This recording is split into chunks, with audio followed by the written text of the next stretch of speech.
Hello আইভিস family, কেমন আছেন সবাই? আশা করি ভালো আছেন। তো আমিও আল্লাহর রহমতে ভালো আছি।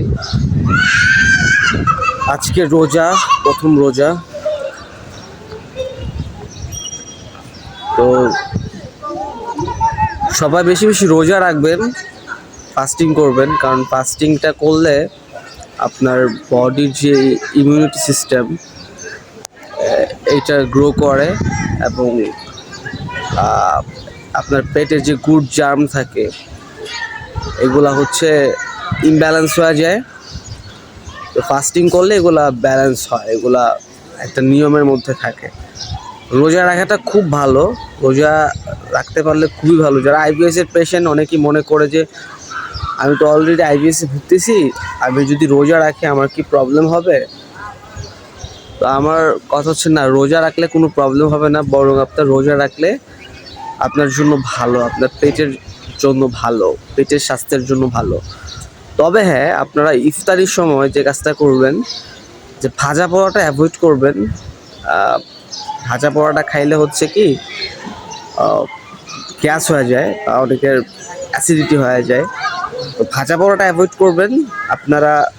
ভাজা পোড়া বাদ দিয়ে অন্য কিছু খাবেন। বেলের শরবতটা ট্রাই করবেন, ইফতার স্কুলের ভুষি দিবেন।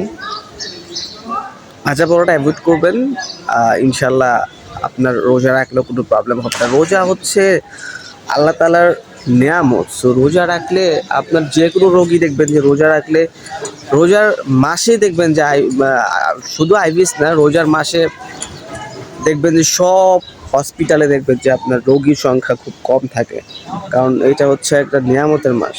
হ্যাঁ, সো আমি বলবো যে রোজা রাখলে আসলে কোনো প্রবলেম হবে না আইবিএসের, এবং এটা আপনার আইবিএসের জন্য ভালো। সো সবাই রোজা রাখবেন বেশি বেশি। সবাই নিয়ত করেন যে 30টা রোজাই রাখবেন, এই নিয়ত করে শুরু করে দেন। সবার জন্য শুভকামনা। আর আইবিএসের পেশেন্ট যারা, তারা আমার সাথে কন্ট্যাক্ট করতে পারেন, আমি আপনাদের হেল্প করব, সহযোগিতা করব, ঠিক আছে?